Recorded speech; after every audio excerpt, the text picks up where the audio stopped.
Welcome to the Explicit Measure Podcast. It is Thursday from Mike, Tommy, and Seth. We are live in Houston and having fun here, enjoying ourselves. Tommy and I are here down in Houston. Seth wasn't able to make it this year, but we have some stories to tell. So kick us off, Tommy. Tell us a little bit about the event. What's going on here in Houston? Well, first I'm going to say it's just a pleasure to be here, especially after last night.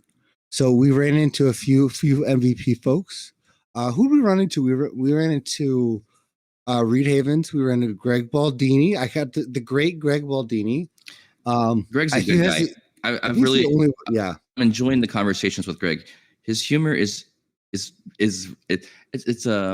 don't know if it's described as a dry humor, but man, he's on point with all the Power BI jokes. I can relate. It was funny. Yeah, he seemed to be someone good for memes in Power BI. I only feel though with Greg, based on some of the stuff that he's produced, you should only see the great Greg Baldini, because he's the reason why I actually got into the user group, because I went to the New York Summit and I went to the sessions and I found them wanting. I went to his and I was blown away about the ability to present, be passionate, and be funny about Power BI. He's fun. I definitely enjoy it. His topics are quite in depth. He does a good job explaining things to I've learned a lot of things around DAX, how the query engine works. So he's been a lot of fun. So in addition to that, so this conference we're coming kind of out of, this is one of the first bigger conferences we're coming out of the pandemic, kind of post-pandemic here. And so it's been an interesting area for us to kind of sit down and, get together with people again. We don't know a lot of the Dynamics people at this point. When we were doing a lot of the Dynamics conferences previously, I think, Tommy, you went to the last World Tour in October. In Orlando in 2019. Orlando, 2019, the end of just before things kicked off. And so at that time, we knew a number of the Power BI community leaders. There was a number of people that we just, Bridget, Courtney, Quinn was there, I believe. There's just a number of individuals. We don't see them at the event now. So I think they kind of moved on to other adventures for themselves, but we got to kind of have to start forging some new relationships and figuring out what's going on.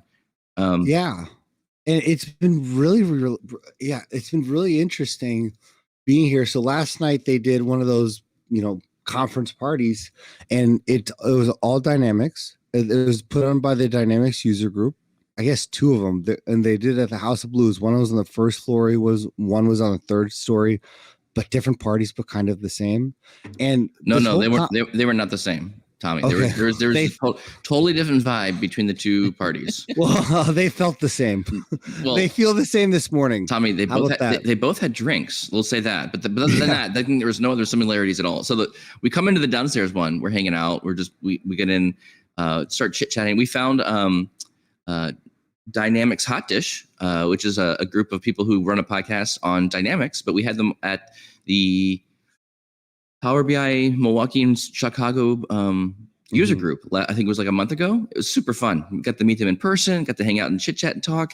And all of a sudden, I don't know, what time was it? It was 11 or so. Just everyone left. We're like, where'd everybody go? What's going on?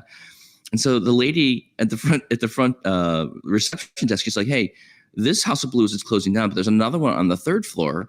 They're going till 2 a.m. We're like, oh, heck yes. We'll go up there and hang out with them. So we meander up the elevator. We go upstairs. There is people singing karaoke.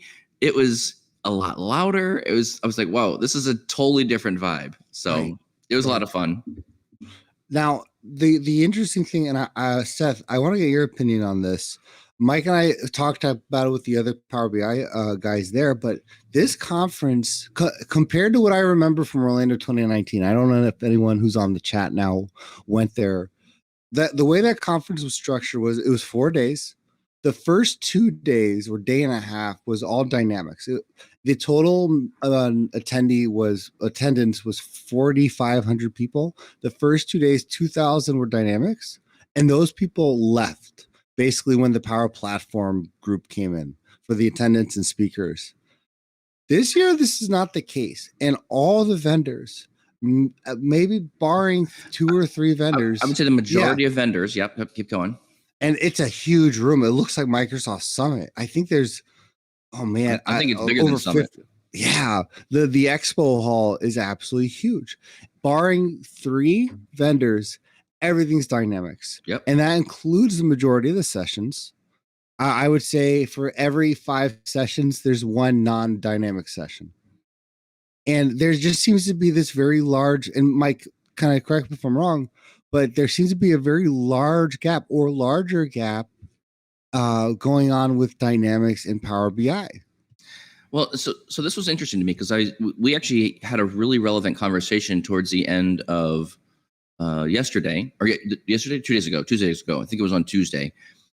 We had snagged a couple individuals like off the floor, and we're just roaming around. So we took a run around the floor, right? We walked all the booths. We tried to figure out what was going on, and didn't really see anything like specific, like Power Platform. There's a couple icons that we saw for Power BI around different places, but everything was very like, let's call it area specific, right? If I'm in finance, if I'm running a specific area of Dynamics, it seems like there's a lot of solutions around helping your team or your business really work on data in that specific area. Hey, we're doing a lot of manufacturing, right?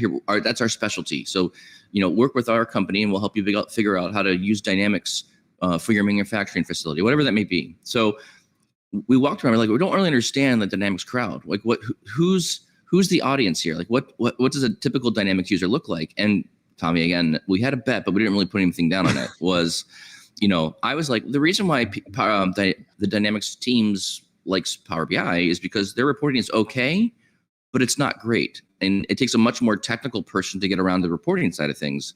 And so we're just kind of debating this. We brought some people in, we brought a vendor over to talk with us about it. So we were finding people, there's a couple of people that were very heavy Power BI, but it was kind of like the case, right? A typical Dynamics user is just kind of just going to the system and leveraging the system to operate on their data to run their business.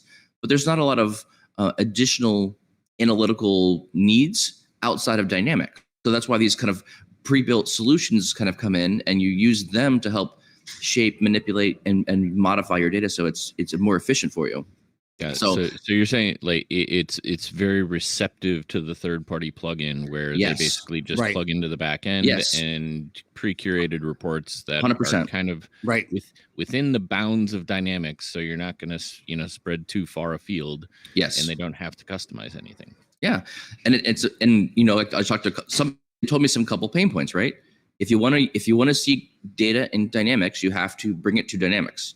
Right. So that means generating tables. It means bringing the data to it. It means building a process around that. So that's some of the people are like, well, with Power BI, I can blend data wherever I want. I start with Dynamics and I add other stuff to it, and that's why we use Power BI reporting. And they put that back into Dynamics. So we met a gentleman, I want to say his name was David, last night, who was all about the Power BI, and we just randomly stumbled on to him in the House of Blues where we were just sitting and chat, and it was very interesting to hear his conversation. There's a lot of really good data source things that can happen from Dynamics, and again, I say Dynamics, but it's technically like Dataverse. It's the same type of structure of data and stuff like that.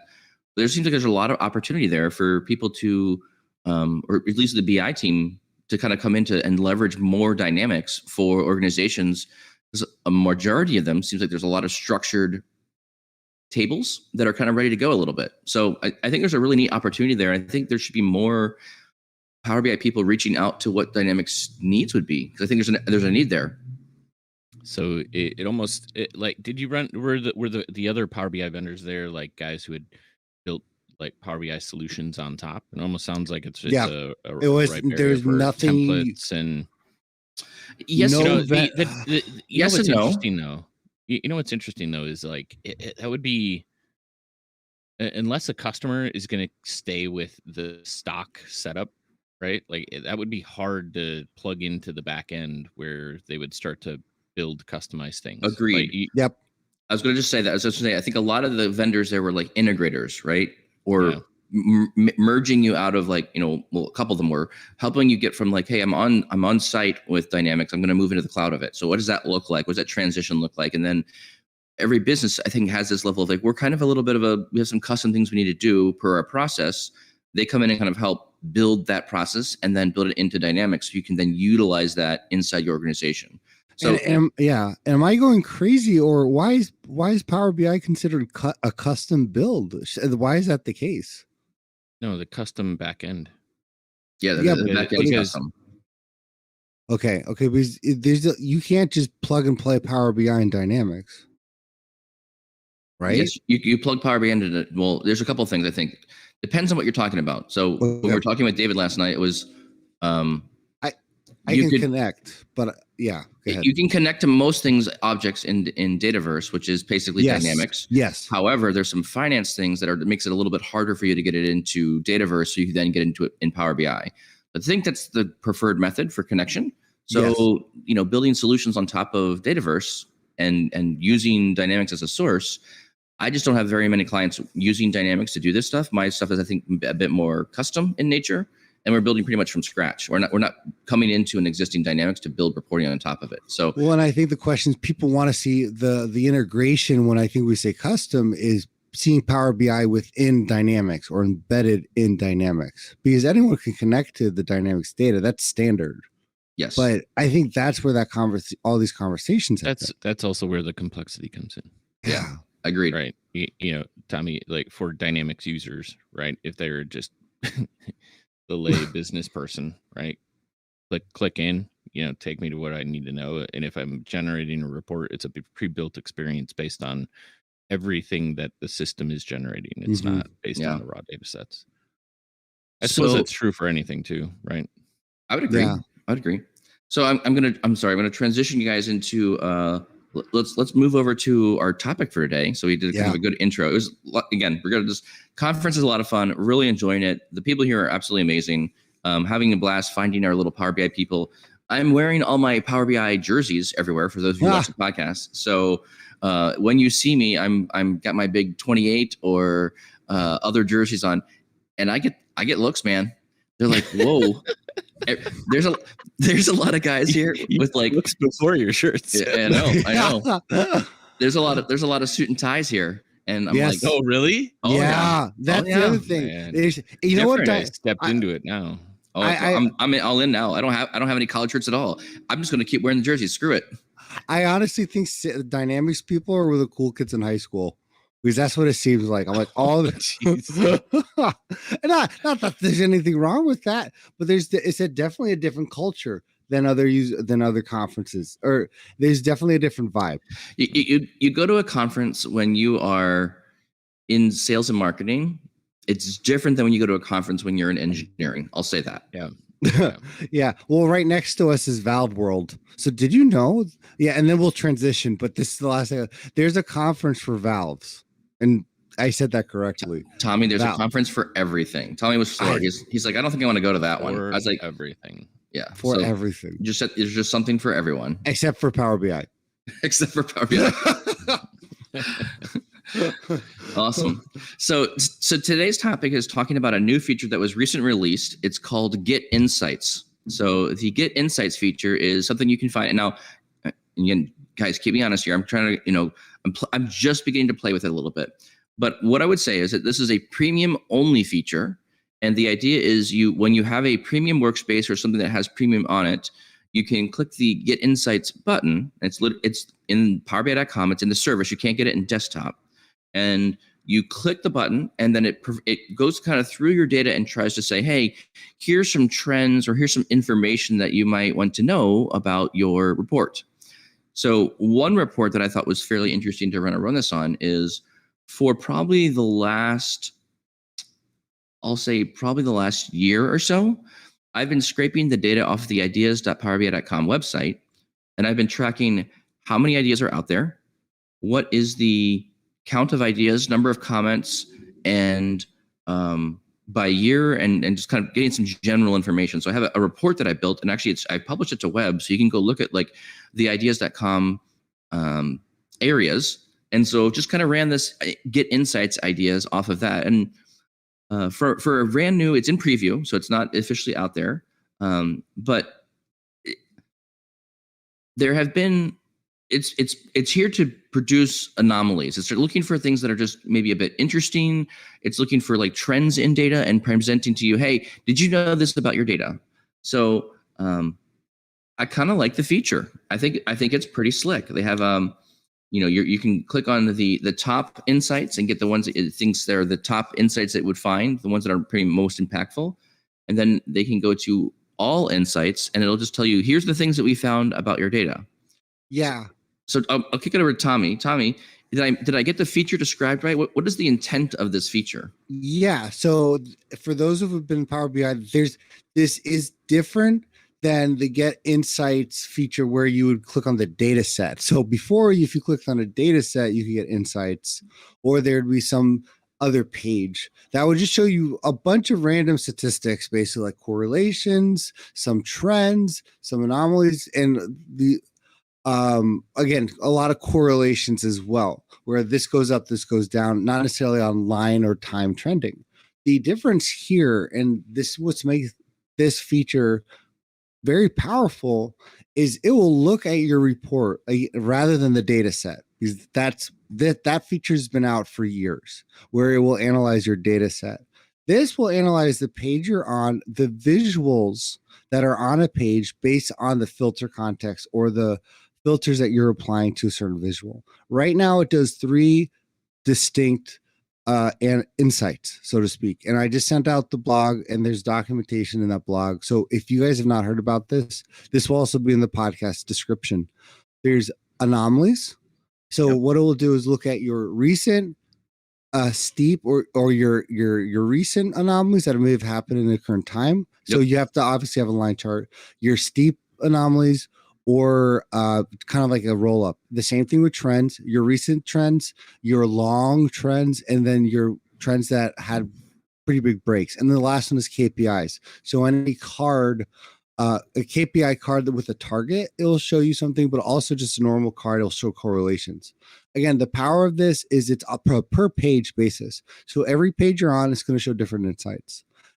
Any filter you apply, if I click on a bar chart and all my visuals change, the insights will change based on your applied filter. So this makes it really dynamic and really powerful. So there's a couple interesting things here, and as I'm clicking through the report here, I'm going to kind of pick out a couple things. There's it looks like they're using some other standard features from Power BI Desktop, so for example, a line chart. Inside the align chart, you have the ability to see anomaly detection. So there's this ability of having like a variance, it basically shows you the line and says, okay, based on the line that we see here, what would be the upper and lower bounds of that line? And does one of your data points fall in or out of that data range? So for example, I have an insight in front of me. It's talking about, so I'm looking at the ideas that were completed over time. And they said, and it actually has the graph. It shows me the anomaly bubble point, which I can click on, and it can say it calculates ranking results for the anomaly item. So it has a little text box or blurb that says the idea count was unexpectedly high in 2015. It had a value of 349, which is above the expected range of 268 to 340, something like that. So it was able to detect this one data point was kind of out of range. It wrote a text blurb about it. And then if you click on it, it tries to explain like what would be the potential data set pieces under the hood that may attribute to why that number was abnormally high or abnormally low, which is a lot more like what you already, so that's already an existing feature that's in the line chart you can use by just building a line chart with it. So I think it's interesting they're using these other Power BI features to help you dive deeper into the data, which I really like that part of it. Yeah. So, and just to go back to kind of this, why is this different from the other insights? Again, it just like you said, Mike, it really allows you dynamically, based on your visual, to show things that in your data set, but based on the visuals that you selected. So if I have a line chart for sales and a line chart for units, it's going to show per visual what if there is an anomaly. Yeah, it does the spotlighting feature. So like exactly. When you click on the actual anomaly or whatever it's, the insight that they're giving you, it does automatically highlighting. It shows you where that data is coming from, what chart it's using to kind of gather the information, and then from there it's giving you all the insights. I like that. I think this is a really. Let me say this. I'm gonna step back here just a minute on my comments. The previous Get Insights feature was basically you hit a button, it would then take you to like a separate page, and it would spit out a bunch of visuals on a page and say, here's a bunch of things that we found that were correlated. correlation doesn't always make sense to a user, Absolutely. because it was finding great correlations like, oh, well, you had this cumulative total. Cumulative sales is related to month. Yes, Right. yes, it is. It is definitely related to month. So there's a couple things in the prior version of like Get Insights that I just felt like it was, those initial experiences when you first show up to it. stating too much of the obvious. In Yes. the old version. Yeah, And like yeah, just like, weird right- stuff. Like it's linking like keys of things together when they shouldn't have been. And we're looking for trends. We're looking, so this one does a lot more around, it's actually picking up some of these other anomalies. It's trying to add curve fitting. So there's a trend Mhm. in the idea count, and it starts showing you, well, this one wasn't really, but it shows you, here's the idea count with a waterfall, and shows you where the decrease or increase was coming with this, year over year trend for ideas. It has another chart, which and this is kind of cool. I thought this was interesting. It starts adding up. There's almost like a logarithmic curve. So they detected that the data is appearing to act like a logarithmic curve. They drew on a graph the logarithmic curve for you and said, this data point at the end of the tail of the logarithmic curve was higher than we expected it to be based on this projection. And I thought like that was way more insightful than I've ever seen before in the other automated insights. So I liked that part of it a lot. Now, Mike, you actually just put the crux of it together. You said the magic word. Yeah. So you said, I found it interesting. And one thing that I'm just a strong believer in for any report or build is anyone who uses the word interesting, I blow up that report, because interesting has a dead end. So let's kind of talk about here with this feature, which is cool and interesting. Is there a place for it in its current state? Let me. So- There's yeah. there's a place for everything, right? Is it applicable in all cases? No, of course not, right? In the same way that you can't, it doesn't work against the table of data. It's not going to, apparently it's only uses certain visuals that would allow better insights to be, brought forward. The one use case, just while we're talking about it, and as I've played with it a little bit, is I think I think this is one of those topics I'm going to talk about in the beginning of a show once, because I'm just wrapping up a bunch of monitoring reporting. Mm-hmm.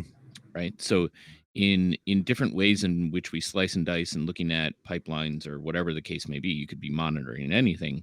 Like, I think there could be potentially some really good insights, right, that get generated off of this, as you're looking at large volumes of data across many different customers or products or whatever the case may be, and you may not pick up all of the little things in terms of volumes that might have fluctuated, and this would be potentially a one-stop shop of hitting a button saying like, hey, based on this chart and all of these different lines across these themes on a daily basis, like, did you pick up anything that I don't see right off the bat? So Tommy, I want to go back to your comment around Okay. like, I said interesting. Mm-hmm. I would agree with you. I think this is a neat feature. I like how it's trying to take known trends, a logarithmic curve. It's looking for parabolas. It's looking for things and saying, where does the data not fit this kind of trend? I think that's relevant. I think there's going to be patterns like that it's going to find, and I think those are insightful. Where I think the next step for me for this goes is, once you've seen that, now what?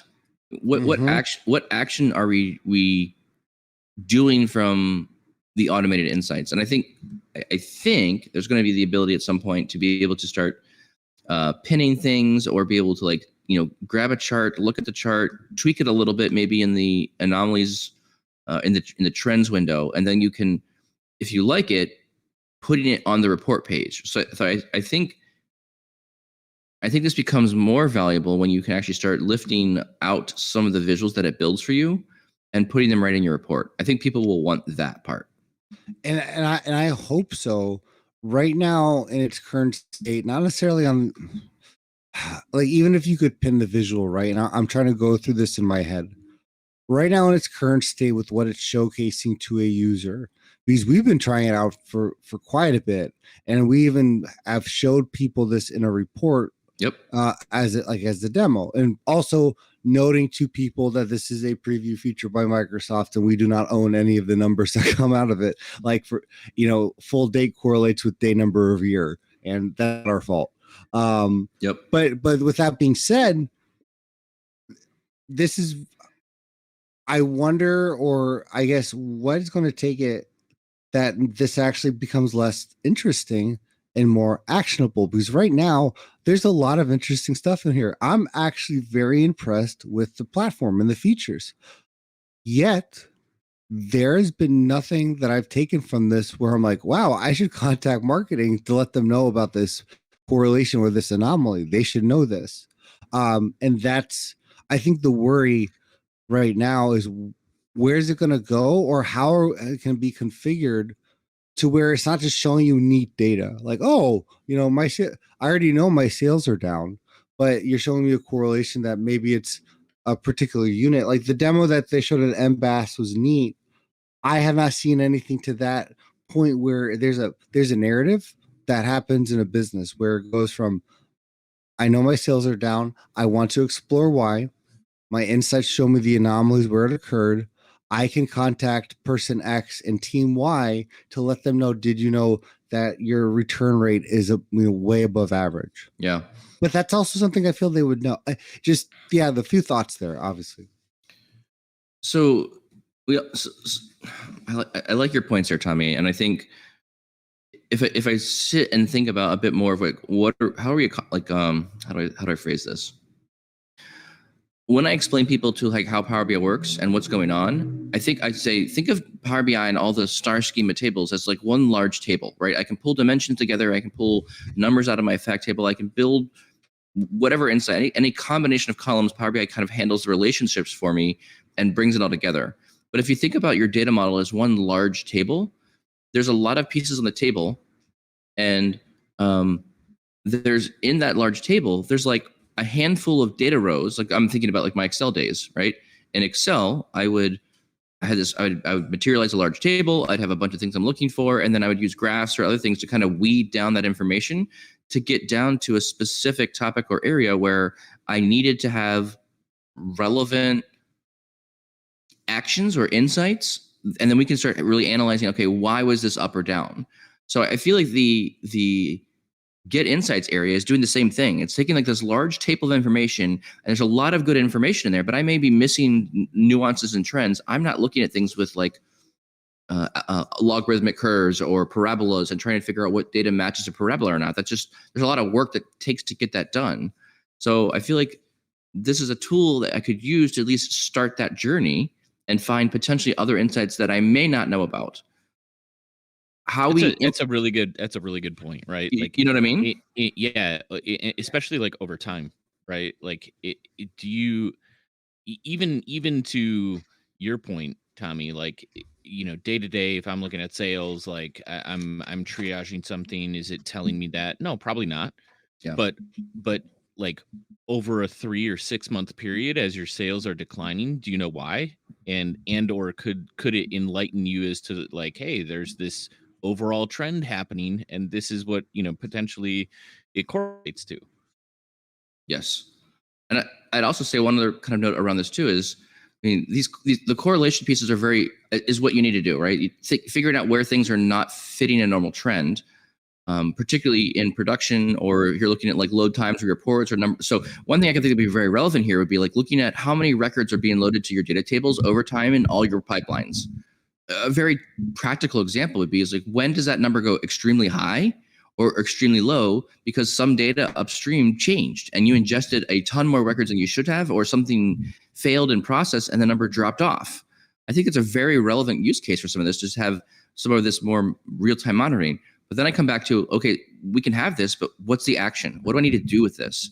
And that's where I'm kind of coming back to this feature is like, this is a great feature. I think we need a little bit more around like, can I make an alert off of this? Can I put this graph on the page and then make an alert off of when do I see another anomaly like this?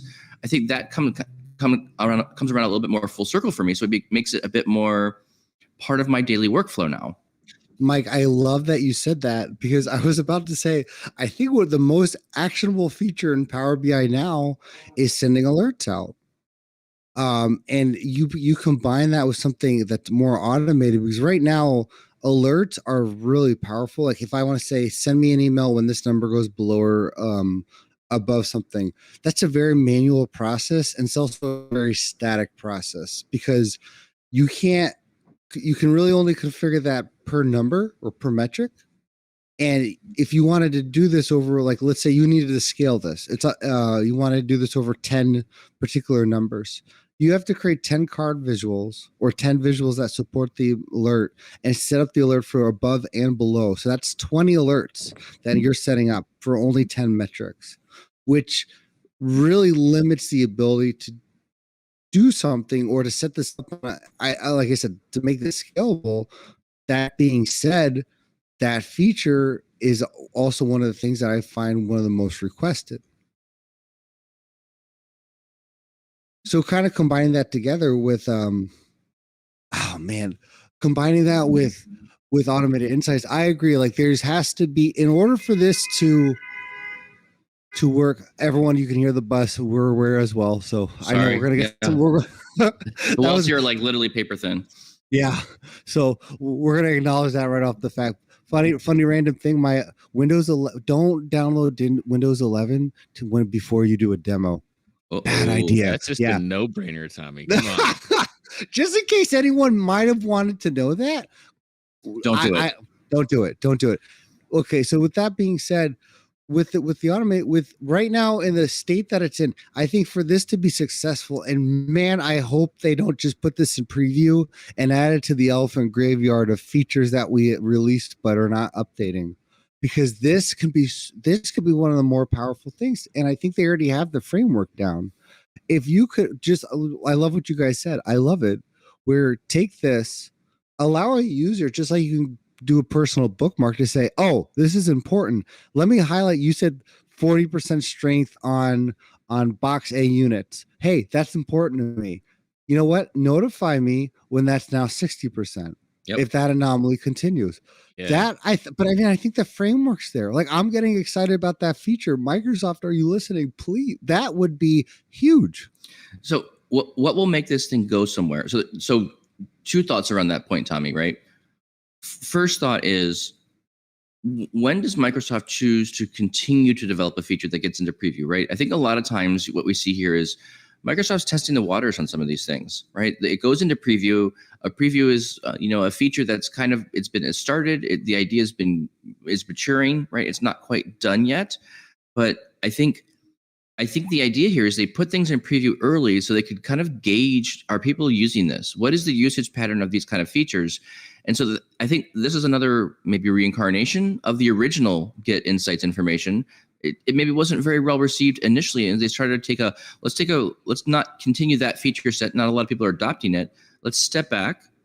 Let's kind of reevaluate. Let's go take another look at this again and say, okay, how can we rethink what this anomaly detection looks like? And I think, for this experience is, I think, way better than the original Get Insights, way better. But in this case, like there's other features they're using here that are more mature. Like they're using line charts with anomaly detection on them that wasn't around in the first Get Insights. So I think the neat thing I like here is they're taking their own technology in other areas of the tool and reusing it and bringing it back to these newer insight features. At the end of the day, I really feel like this is one of these Gartner plays, right? This is a play for the Gartner quadrant, where if you're going to be innovative and pushing the bounds here, you're going to try and use more AI pieces in here.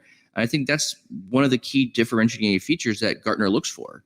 Are you making it easier for people to figure out what's going on with their data using AI, machine learning, whatever you want to call it, to help those reports become, it can't do everything for you, but it can at least shift your focus to an area that might be relevant to what you're trying to do. Does that make sense?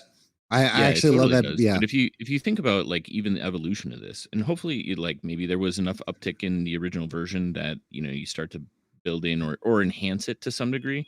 Yeah. But I love Tommy's idea. Like how do you take this to the next step? And I think that's where you let people either select their level of threshold, kind of around a particular insight that they really love. It's like, Yeah. oh, wow, that could be really useful if, let me put my bounds on it and then create an alert off the bounds, right? Like, Yeah. Mhm. Yeah. like that way you're like, you've keyed in a potential insight, Yeah. right? And now I'm going to get a lot of, or maximize my use of it because it may have been something I didn't think about before. Mhm. And because you're doing all of this detection and long-term trending and things like that those are going to be the random alerts I'd love to see. Like, hey, did you know that this thing just tanked? You're like, Yeah. whoa, Yeah. like that would be awesome. Right, Yeah. like some insight or some trigger that you put in 3 months ago that you just forgot about. Like, hey, Mhm. you just notify me. Or like, oh, maybe I should look at this. Is there a toll-free number we could call Microsoft about this? Because I think we're Yeah. onto something. It's called the MVP channel. You talk to them Yeah, directly. if only you had an email address, Tom. Yeah, exactly. I'm gonna hold my thoughts. So I want to, before we move on, I just really quickly, I want to keep touching that point there. I liked your point a lot, Seth. And I think maybe for me, right, I think there are things that I want to know.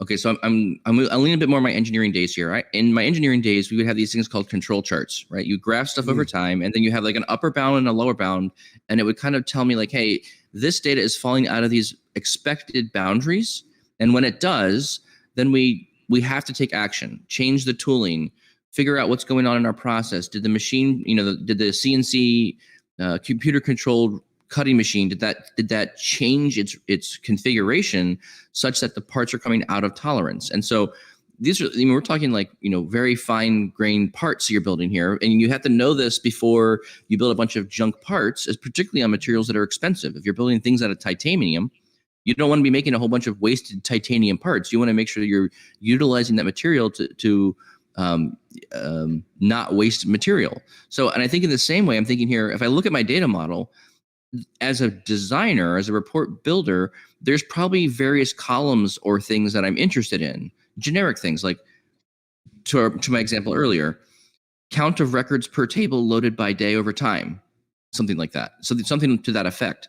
There's certain things I think we need to be able to, Tommy, I think we talked about this earlier, was we need the ability to weight certain metrics here, certain things that are more important to us, or certain data columns that might be more relevant to us. I'd like to be able to shift the lens of what Automated Insights is doing onto some of these maybe more important areas that I'm interested in, or things that I think is relevant for having me build out, these reports that are going to help me anomaly detect and then alert me off of that. Yeah, I mean, and I think the fear right now is this. I mean, listen, all these ideas we're saying, I'm like, I really hope that they just know it's a blog announcement, because that changes the game. The fear, though, I'm going to go back to a point, Mike, you just brought up, where they bring out a feature to test the waters, see if it works, and somewhat touch it. Yep. This feels more like it's in a state of like Q&A, like the Q&A feature, than it is its own thing. How often do you use Q&A? That's exactly my point. Yeah. I hope it doesn't fall into that bucket, honestly. That's my fear right now, is like Q&A. I think that I don't know how many. I don't have the numbers. I wish I did, on how often is Q&A used, how often is that narrative text used, and what's the other insight? Like, I think it's smart narrative, right? So it's where you smart right click on a narrative, chart yeah. and say you build a smart narrative, Well, or the smart narrative visual, describe which this is data. nice. Yeah, I wonder I like how that. often those are used. Okay, so I was having a conversation. We were at the conference. We had some We've talked conversation about this before too. We have, and I think it's enough. We're talking like these more advanced analytical Yes. features.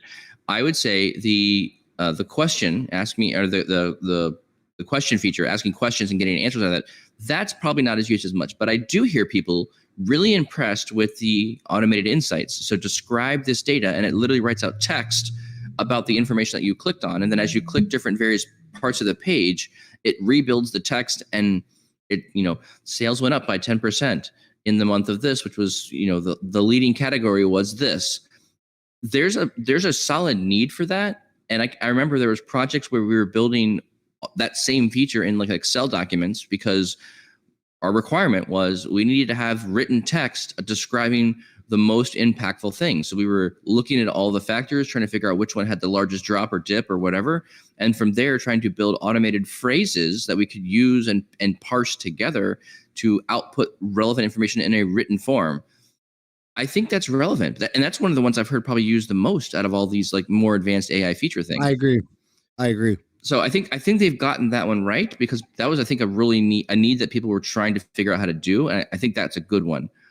These anomaly detection things I think are relevant, but I'm not sure how many people are really into their data enough to know that that's what they're looking for. I'm looking at my data going, I need to find the anomalies. I'm not sure that's exactly the need all the time. That's why I think it's like, this is like that's an interesting feature. Seth, I have a question for you, because you brought this up when we talked about advanced analytics a while ago, but you brought up something about the role it plays, where it's not the star of the show. It's a supporting actor in the show, where like with Q&A, with key influencers, where it's basically like an assisting or supporting role. I bring that up because like, is this advanced insights or automated insights really feels like it's supposed to be that. But again, I don't know, have you seen a change with users or with yourself using any more advanced analytics features? I don't want to go all the way to that direction, but again, right, that's the category it's in right now, right?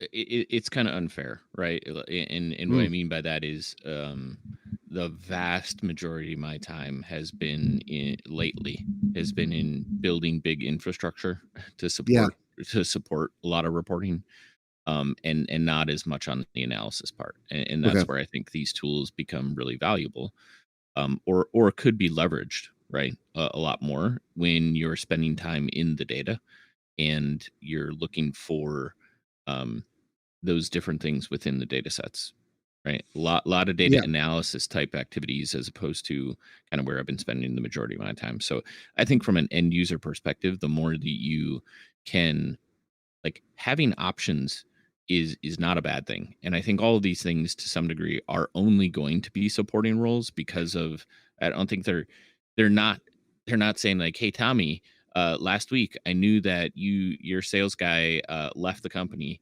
and that in order to retain the level of sales we need for the remainder of the year, you need to hire somebody in the next 3 weeks, right? Like you just, like, those would be like your computer doing your job for you. And maybe we'll get there, Tommy, and then you have something else to worry about. But in general, like, yeah, I think these are only ever going to be supporting or help you do your job from some way, tying alerts to things like we've discussed. But I think what I am seeing here is the tooling, the supporting tooling getting much smarter, right? If it took so much time to develop a solution that would work with natural Q&A, like, this feels a little different. To Mike's point, I think this is the right direction. And whether it is Gartner related or not, I think there is more value in here related to being a bit more specific, tying it to the report instead of auto generating off of models, because now I can interact, and Tommy, to your point, I can filter, I can change the criteria a bit, and regenerate. So I think directionally I'm seeing good stuff, to the point where one of these is going to drop, or an enhancement to like this is going to be made. And maybe we don't go from just supporting, but it's a key part of a report that should be there. So let me propose an interesting situation for both of you, and in its current state, where let's say Microsoft's business model was a little different, because right now, in order to use insights, you need premium. If you have premium, you're golden. You can start using it right away. Let's say Microsoft offered some of these services like add-ons. Imagine this feature came up by Microsoft and said, this is a add-on product to Microsoft. Based on its current state, what would you guys pay for your tenant to have this feature right now? Or is there a number? I don't feel like I could put a number to it, Okay. but I would also say. So I don't want to say this is I don't want to say this is not a paid. I wouldn't want to pay anything for it because it does add some level of value. I think it's.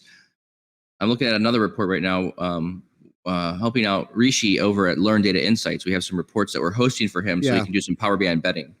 So there's some reporting that he has around like how many users are running reports over time. What is the average scores? Who's the user of this platform? Right. And there's actually there is relevant insights that are coming out of this that I'm like, okay, that kind of helps me define the audience of who wants to consume what's in this application. I'm finding value in the insight that it's giving me, and this is by far the better experience that I've seen from other AI things. So, I don't think I want to be able to have. To me, this is not a pro level feature, right? Okay. This is something that's above and beyond, and I would expect a premium. When I'm into that, I'm paying for Power BI Premium. This is a kind of feature I would expect to just be there, right? This is the kind of stuff that I think that Microsoft, I want them to explore around and see, because they're not going to get this automated insights thing right every single time, nor is it going to be one shot and done. They're going to get it all dialed in. I think it's going to take a couple attempts because, again, as I'm looking at this product right now, if I look at the progression of like where they were and what they're doing now, this is a great step in the right direction. And the rest of the tool is maturing enough where you're able to use more analytical visuals to help inform what these trending things are doing. And I think the messaging in this area is much clearer than I saw before. So I like this. It looks like they're also using, so there's a couple of visuals I think they're doing. They're using line charts with anomaly detection, and they're using a lot more text in here. So that each of the analysis that it's doing, it says, hey, this is a quiz attempt over time analysis. And by the way, when you look at this, here's the written language. Remember I was talking earlier about what's the name of the visual that you analyze, describe Key this data? No, not key influencers. It's the smart narratives. That's right. That's why the name was escaping me. It's doing like a smart narrative blurb on each insight, which I like, because then I could say, okay, we're talking about quiz attempts. Okay, here's the information. Okay, is this really relevant? So before I dive into like what the graph looks like, which may or may not be relevant, I can at least read at a high level and say, this is what it thinks it's finding. Is that even relevant to me or not? And I can skip it, move on to the next insight, which I find much more valuable. So to answer your question directly, Tommy, I would not pay for this feature, but I would expect as a premium customer, this type of feature set would be coming out for me so I could experiment with it and see if I could add value to it. And I think when I would pay for this feature is when I would be able to come full circle around to this data and say, this data is happening. We're able to observe what's going on in it, and I can set a learning around it so that I can say, I could take action on this insight to make sure that I can reverse this trend that it showed me or change the direction of the trend that it gave me. If that alerting feature was there, give me a number. I don't know. It's $10 a month for Power BI Pro and $20 a month for premium per user. It's the case. It's the case for premium, right? Yeah. All these tools are just enhancements on top, so it's making a case for premium. I don't think it's an add-on. Yeah. I also think that's a great synopsis of the conversation. Yeah. I would say $3 to $5.50 for me. So thanks for pulling out of thin air, Tommy. Yeah, I use automated insights to get that actually. Amazing. I guess, yeah. I was going to say, this is probably a good lull in the conversation. I was going to say it's right around our time. It's almost 8:30. We're about ready to wrap it up. So I think this is a good topic. For those of you who have not checked it out, we're going to put the link to the feature in the description of the YouTube video. We'll put it on the podcast as well. Thank you guys for listening. I hope you enjoyed some of the conversation. Sorry for the rough audio who are listening live. We have fixed it and hopefully in post, and it's not as bumpy in the beginning of the podcast. But thank you all for listening. We really appreciate your time. And for all those of you who like the podcast or you got a chuckle out of this or found this was interesting to you, our only ask is just find one other person, share, give them some, hey, I found this fun podcast. I learned something new. You may want to check it out too. Just share it with one other person. That's our only ask. And if you're trying to find the podcast, Tommy, where can you find the podcast? You can find the podcast. If you're listening live, you can actually subscribe without echoing and subscribe on Apple or Spotify. We have all our episodes available, all 48 right now. available for you to kind of listen to anytime you want. And if you are listening to the audio and go, what the echo are they talking about? Listen live, and these things happen. Join us live and join the conversation live, 7:30 in the morning Central, Tuesdays and Thursdays. We have a chat on LinkedIn and YouTube. So if you want to ask questions, we're more than happy to kind of join in that community. We love the community. But either way you guys want to kind of join in. And just like Mike said, we met a lot of people here in Houston who heard of it or had the idea. We're like, oh, I love that idea about the water cooler. So we know there's a community here that share this grievance and share the same questions we have. That's why we're here. So yeah, join in, and thanks a lot. With that, we will sign off. Thank you all very much for listening and hanging out with us for this hour of time. We know it's precious. We'll see you sometime next week.